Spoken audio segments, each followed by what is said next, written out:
mtu amepata mwanamke amepata mimba ya nje huko, ndilo silo? Kwa ufupi suala, mwanamke amepata mimba ya nje. Maana mimba nje sio mimba iko nje na yeye mbali. Ile mimba manake haina mwenyewe. Sema lakini fulani ndo amemtia, haina mwenyewe. Hufai kusema hii mimba ni ya fulani. Kwanza hapa tufahamu, wazazi, mtoto wako asije na mimba kwa muuliza nani alokutia hii mimba. Ile mimba amejitia mwenyewe. Ni haramu kumwadhibu, ni haramu. Kwa hiyo maana ni haramu. Ule kijana ukimpeleka polisi kumfunga, umemfunga mtu asostahiki kufungwa. Lakini mwenyewe huyu mwanamke amesema ni huyu amemtia mimba. Mwenye makosa ni huyu. Jamanini, mimba, umeona mdomo na tabia kuwa na nini? Mate. Unajua mate? Kiormo mnahitaji? Anchof. Hayo anchof kuumiza. Haya miziki bahati mbaya. Ushawahi kuumiza mate bahati mbaya mpaka upange. Ndio mate huyo fanya nini? Jamanini, manisi mtezo. Mmevua shuka. Kama nyinyi uvaa sare kama Wahindi, mmevua sare. Kuna na suruali ya ndani mmevua, amepandwa na miguu kisha timeingia kwa bahati mbaya.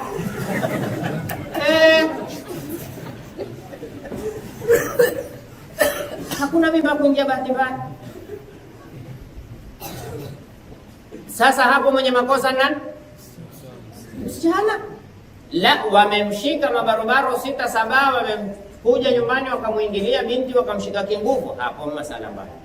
Lakini binti na mvulana wamefuatana wakenda wao walipokwenda. Mtini ya miti, miula miti, kwenye ndani ya binduku, ndani ya bahari, juu ya mto, shauri yao. Kisha kwa bahati mbaya kanitia mimba. Na wewe mtia ngoko. Mwambie na mimi ndio watakuchape ngoko kwa bahati mbaya. Kwa hiyo ni makosa wewe mzazi umtukue mtoto wako ndio ukamfunge. Ni makosa wewe mzazi umwambie mtoto huyu ameniharibia mtoto wangu, amenitilia mimba. Na ukiangalia katika hadithi, msichana alikuja kwa Mtume sallallahu alaihi wasallam akamwambia Rasulullah, usibtu haddan, mimi nimelazimiwa nipigwe ngoko. Mtume akamuuliza, nani alokupa hiyo mimba? Kwani Mtume alikuwa hajui kwamba huyu hii mimba kuna mtu alompa? Lakini haulizi. Mtume sallallahu alaihi wasallam, msalieni Mtume. Hakuuliza ni nani aloitia hii mimba. Na yeye aje afanye nini? Alimuita babake yule mke akamwambia, kaa naye mtoto, muangalie vizuri mpaka azae, mpaka anyonyeshe, akimaliza baada ya miaka 2 nileteni mtia damu. Hakumwambia nani tafikirie babake ya huyu mtoto wa kiume. Tumefahamu kwanza hapo. Haya masala yana mwanzo. Kwanza ile mimba haifai kuambiwa hii mimba ni ya fulani. Ile mimba ya nani? Ya mwenyewe. Nani ile mimba ya nani? Ule mwenyewe mwanamke. Haina mwenyewe. Na wewe mwanamume ni haramu kusema basi mimi nitaiangalia hiyo mimba yangu. Ni haramu ile mimba kuita ni mimba yako. Ni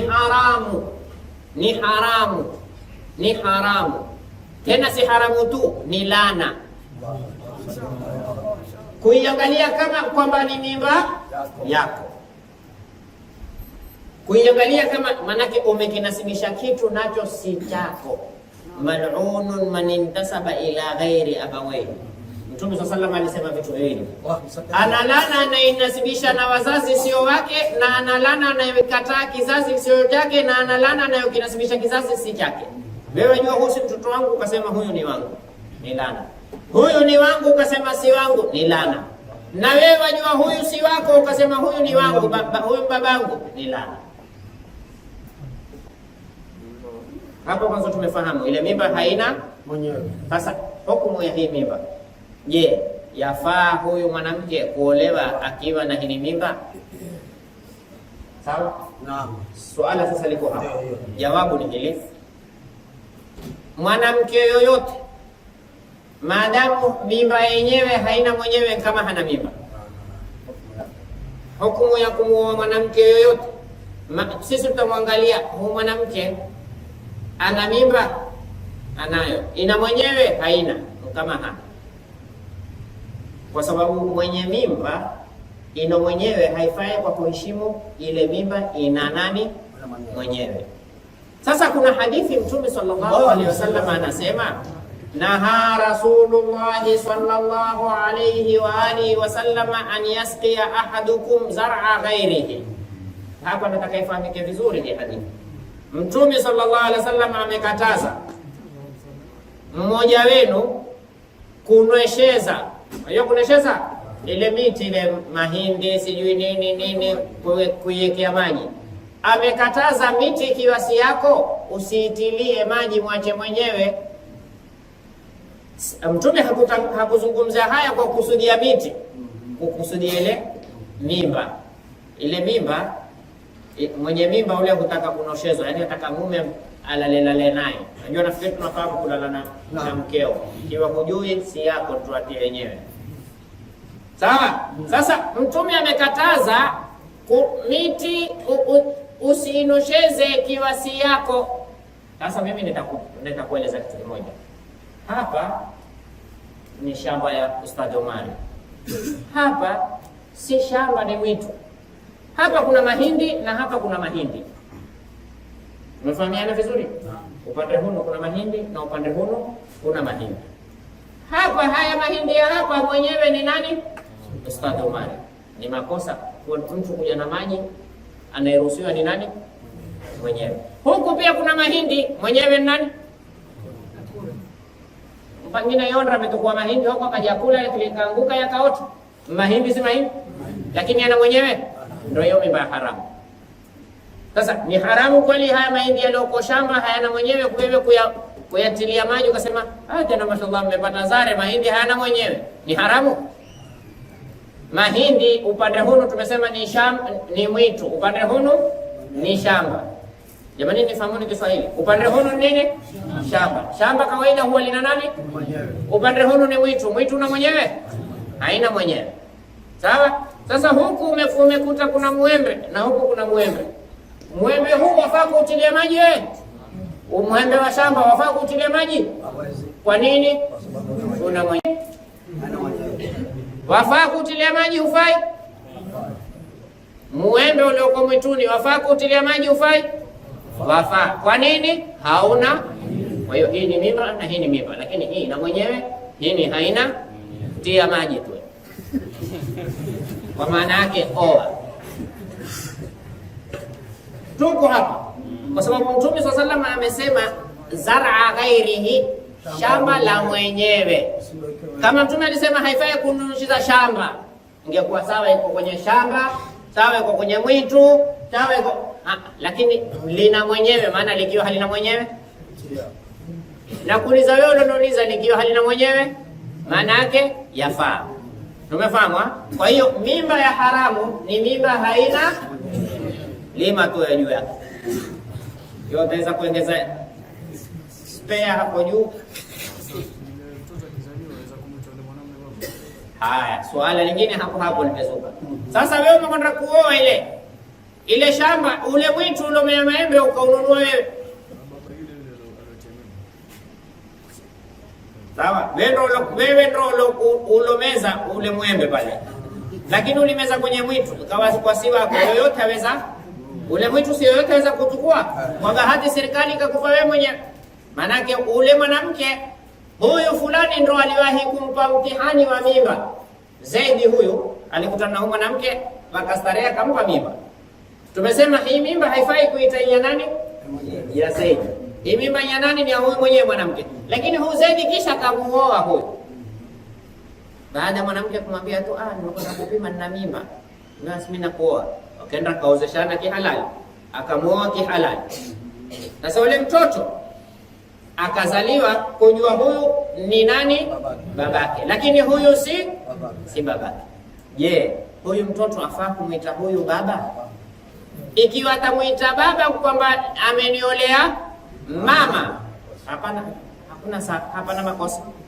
lakini ni lazima baadaye uniambiwe kwamba huyu si babako wa kukuzaa, ni babako wa kukulea, sababu wa mamako. Yule mtoto huitwa Rabiba, ingawa Rabiba wa kike, lakini sasa wa kiuke wa kiume ni mtoto wa kambo. Sisi huita mtoto wa kambo, sijui nyinyi wao mnamuita nani? Mtoto wa kambo muitaje? Abera.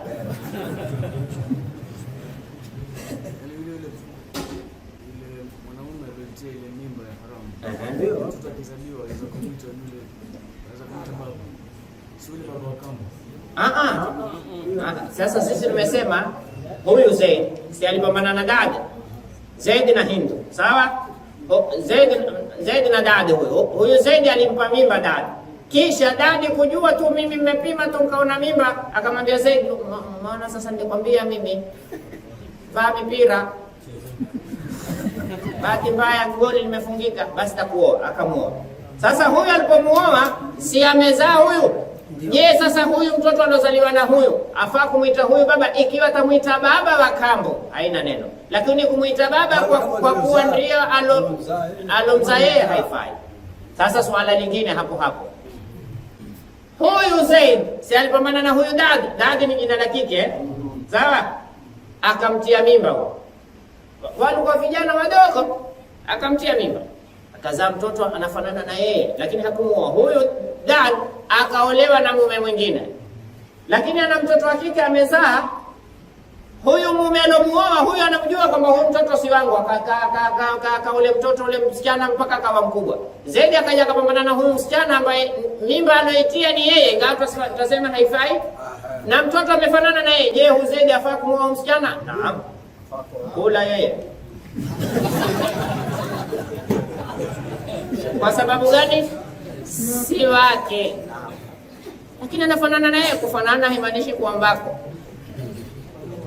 mpaka uwe halali. Mtume sallallahu alaihi wasallam anambia alwaladu lilfirash walilahiri alhajar, mtoto ni yule alokuwa yeye alokinunua kitanda, na mzinifu kwake yeye ni jiwe.